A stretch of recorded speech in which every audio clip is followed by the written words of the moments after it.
What's up, y'all? It's time for a second episode of the Planted Tank Newbie, featuring Aiden and Adrian and me.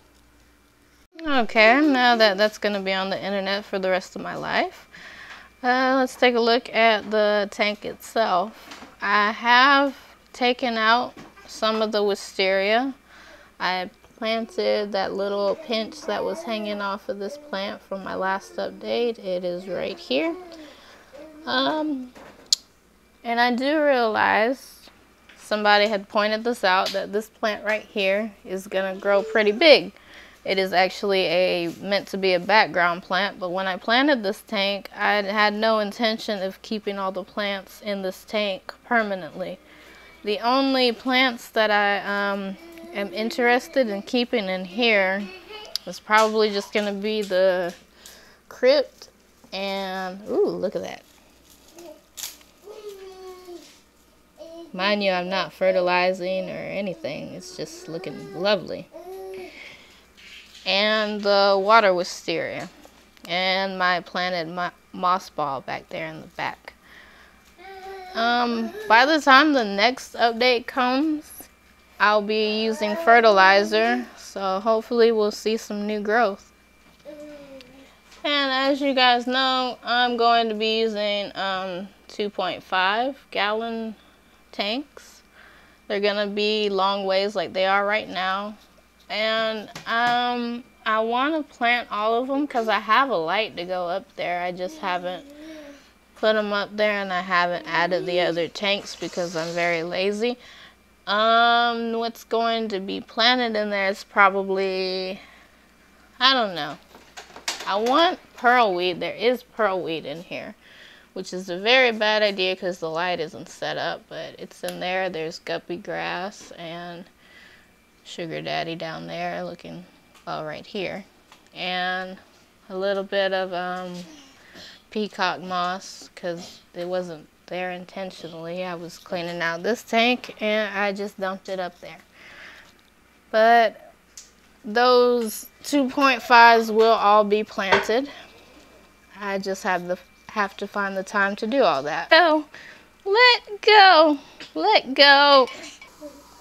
So this is what the water wisteria looks like in Pinky's tank. It has those broad leaves like it was grown not submersed, and what happens is as it gets more nutrients from the water, you'll notice it'll start to look something like this. Like the leaves are all thin and skinny. If you dose with fertilizer and add with CO2, it really starts to look nice. I just don't have the ability to run a CO2 unit in here because of this guy. He'll mess with it, and so will my oldest son, so I'm not even going to bother with that. I'm just going to keep everything low tech and the way it is, pretty much. You'll notice in some of the jars I have added guppy grass. It really helps eat up the fish poop, might add. Very nice.